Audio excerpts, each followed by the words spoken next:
Should young people be protected from certain music, images, or books? The wide availability of new and varied ideas, along with the desire to curb them, was greatly impacted by the invention of a specific machine, the Gutenberg press. When Time magazine went through its list of what is the most important invention, the answer was the printing press. It's the physical machine used to press the printing letters, the type letters, into paper, which sounds like something simple, but getting a machine to accomplish that and then be replicated, that's the secret of changing the world. It allowed people to have concepts written down and shared and shared and shared. And that's why really the press became so threatening. Before that machine came about with Gutenberg's development and invention, books are written by hand. That process, a Bible takes 3 to 5 years to finish. Gutenberg was born somewhere around 1398, and around him is swirling the beginnings of the Reformation and the Renaissance, which means there's a demand for more books.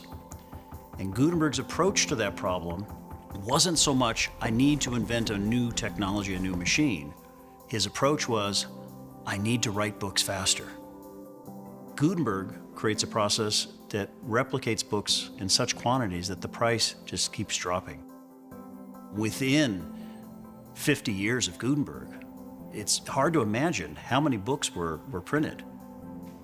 12 million books in the first 50 years. All the books written by hand during Gutenberg's lifetime by all the scribes in Europe, that number is probably around 20,000. Now you begin to think about the difference between 20,000 and 12 million. The world changes. Once the printing press became available and it became possible to spread concepts, then there was an urge to also suppress the things that are on paper. And I mean, one of the really interesting things about any kind of recorded form is that as soon as there's a recorded form, people start using it for sex. And this is one of the things that certainly threatened the authorities that be, because if you have sexual disruption, you have social disruption. And so some of the earliest censorship was not just of concepts, it was of sexual issues. There's a growing movement to remove or restrict certain books in libraries, including school libraries.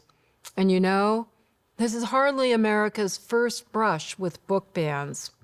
In 1939, an Illinois library burned The Grapes of Wrath. In 1960, a teacher in Oklahoma was fired for assigning The Catcher in the Rye. Maya Angelou's I Know Why the Caged Bird Sings, D.H. Lawrence's Lady Chatterley's Lover, Mark Twain's Huckleberry Finn, James Joyce's Ulysses. All of these have been censored. And still more books are being banned today. There is talk of banning 16 books in Polk County Public Schools. Activists demanding that the library ban more than 400 books. We need an audit of the library and for pornographic and sexual content. People ban books or seek to ban books or keep them out of libraries or keep them out of the hands of the public because whatever's in there is considered by them to be offensive. They think that they can somehow solve the world by limiting what knowledge people have.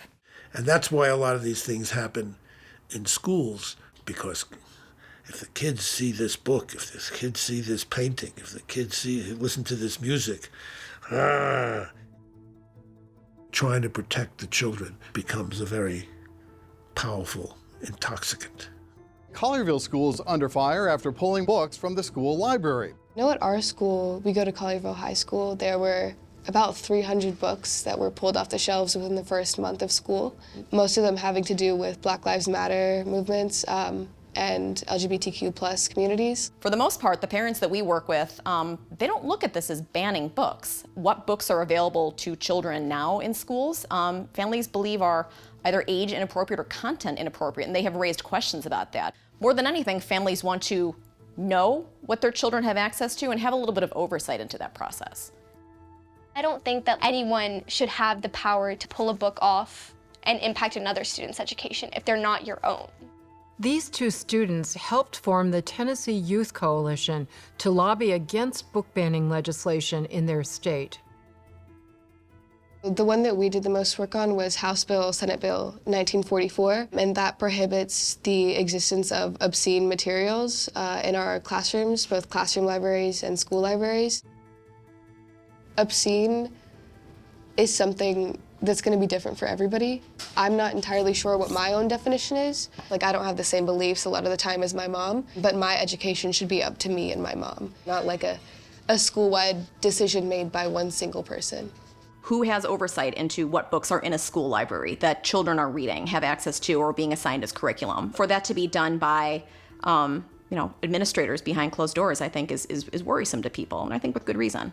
We're not trying to promote inappropriate things. We're not promoting risky behavior or indoctrinating people. What we're doing is we're presenting a global view. And I think we do students a disservice when we try to narrow that lens. So, are there limits on a school's power to ban books? The Supreme Court addressed that important question for the first and only time in 1982. 3 members of the Island Tree School Board attend a conference in upstate New York. They learned about books that were being challenged and questioned in other parts of the country, and on a table they said they found a list entitled Objectionable Books. They come back from the conference, and 2 of the school board members persuade the school custodian to open the library, and they go through the card catalog. The board removed these 11 books from the school system. These were not books that were part of the curriculum that the kids were being required to read. These were books in the library, in the school library, that kids could take out or not take out as they wished. These were books like Slaughterhouse-Five by Kurt Vonnegut, The Naked Ape by Desmond Morris, which was a book on zoology. A Native American Love Story, 2 books by Jewish authors. Half of the books have to do with the greatest Black American writers. Why are these books on the list? Because they are anti-American, anti-Christian, anti-Semitic, and just plain filthy. That comes right out of their press release. We had been taught over and over again that book burning occurs in fascist countries like Nazi Germany, that book banning only occurs in totalitarian and authoritarian regimes that we oppose around the world. I decided to take the board to court for violating my constitutional rights, as well as the constitutional rights and the First Amendment rights of teachers, educators, librarians, and all the other students. Stephen Pico and 4 other students filed a lawsuit against the Island Tree School Board and won. The school board appealed to the U.S. Supreme Court. We'll hear arguments next in Board of Education against Pico. What is the motivation behind the book banning? That's what the whole case came down to. We argued that school officials could not remove books simply because they disliked the ideas contained in those books. If they remove the book solely because it contains a passage that offends a particular group in the community, then the First Amendment is concerned. The Island Tree's Board of Education changed their argument. They said, this really wasn't about political motive. These books contain vulgarity. One justice, Justice Stevens, reminded the school board attorney that one of these books contained no vulgarity at all. There's no vulgarity at all in that book. Their feeling is so that the banning of that book cannot be justified on vulgarity grounds. That is correct. They felt it was in bad taste. Now, what is the ground for banning it? It's just bad taste. Would it be permissible for them to take every book out of the library they thought was in bad taste? What does bad taste mean? 4 justices vote for us, 4 justices vote for the school board, and Justice White, the deciding judge, rejects the school board position and basically says the case should be sent back for a trial inquiring into the motive of the school board. Rather than go to trial to explain how and why they banned books, the school board restored the books to the shelves. Our system of free expression is dependent upon pluralism and a multiplicity of viewpoints. I think books are the foundation for our democracy. I just think it's the cornerstone of everything. Ideas and thoughts and points of view. I think when we start putting limiters on voice and we put limiters on perspective and inclusion, I think that's a slippery slope.